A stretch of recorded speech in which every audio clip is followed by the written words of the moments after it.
आज हम बात करेंगे काफ की स्पेसिफिकली एक्सरसाइज सिलेक्शन की। तो काफ के बेसिकली दो मसल्स होते हैं, एक होता है गैस्ट्रोक्नीमियस और सोलियस। जो आपका गैस्ट्रोक्नीमियस है उसको भी हम दो पार्ट्स के अंदर डिवाइड कर सकते हैं, दो मसल्स के अंदर डिवाइड कर सकते हैं, लेटरल गैस्ट्रोक्नीमियस और मीडियल गैस्ट्रोक्नीमियस। आपको नाम से समझ में आ ही रहा होगा, जो अंदर वाली साइड होगा वो होगा मीडियल गैस्ट्रोक्नीमियस और जो बाहर वाली साइड होगा वो कौन सा होगा, लेटरल गैस्ट्रोक्नीमियस। बहुत ज़्यादा सिंपल है। और एक हमारे पास मसल होता है सोलियस। तो देखो, जो आपका गैस्ट्रोक्नीमियस होता है ना, वो आपके दो जॉइंट्स को क्रॉस करता है, एक आपके एंकल और एक आपके नी। और जो आपका सोलियस होता है वो सिर्फ एक ही जॉइंट को क्रॉस करता है और वो है आपका एंकल। तो अगर हम एक्सरसाइज सिलेक्शन की बात करें तो एक्सरसाइज सिलेक्शन को समझने से पहले ना मैं आपको एक एग्जांपल दूंगा।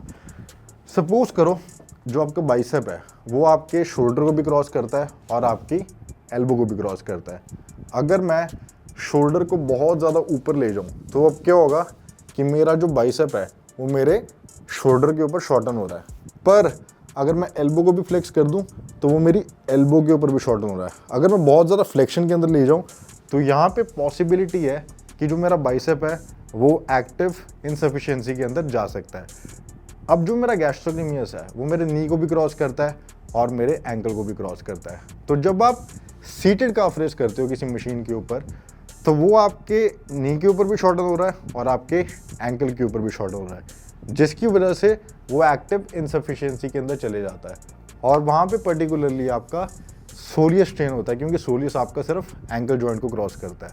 पर अगर आप स्टैंडिंग काफ रेस कर रहे हो तो यहाँ पे आपका सोलियस भी ट्रेन हो रहा है और आपका गैस्ट्रोक्नीमियस भी ट्रेन हो रहा है, क्योंकि सोलियस को तो कोई फर्क पड़ ही नहीं रहा, वो तो सिर्फ एंकल को क्रॉस करता है। यहाँ पे फर्क पड़ रहा है आपके गैस्ट्रोक्नीमियस को। अब वो सिर्फ एक जॉइंट के ऊपर शॉर्टन हो रहा है और एक जॉइंट के ऊपर लेंथ है ना, जिसकी वजह से उसके पास एक अच्छी फोर्स जनरेटिंग कैपेसिटी होगी। तो सपोज करो अगर मेरे को एक्सरसाइज सिलेक्शन की बात करनी है तो मैं काफ के लिए कौन सी एक्सरसाइज लूँगा। अगर मेरे को सोलियस को ट्रेन करना है तो मैं यहाँ पे लूँगा सीटेड काफ रेस, अगर अकेला उसको ट्रेन करना है। बट आपको अकेला उसको क्यों ट्रेन करना, हमारे पास जिम के अंदर बहुत ज़्यादा लिमिटेड टाइम होता है। तो अगर मेरे को एक्सरसाइज सिलेक्शन करनी होगी तो मैं करूँगा स्टैंडिंग काफ रेस और मैं उसके ही 3-4 सेट्स लगा लूँगा, क्योंकि जो मेरा स्टैंडिंग काफ रेस के अंदर गैस्ट्रोक्नीमियस भी ट्रेन हो रहा है और मेरा सोलियस भी ट्रेन हो रहा है, दोनों ट्रेन हो रहे हैं। और जो सोलियस की इन्वॉल्वमेंट है वो ऐसा नहीं है कि बढ़ जाती है, वो सेम रहती है स्टैंडिंग के अंदर भी और सीटेड के अंदर भी। तो मैं प्रेफरेबली स्टैंडिंग काफ रेस ही करूंगा, क्योंकि उसके अंदर मेरे दोनों मसल्स ट्रेन हो रहे हैं। पर अगर आप दोनों करना चाहते हो तो आप दोनों भी कर सकते हो। बट अगर आपको अपने क्लाइंट के लिए प्रोग्राम करनी है तो मैं आपको रिकमेंड करूंगा कि आप सिर्फ स्टैंडिंग काफ रेस करो।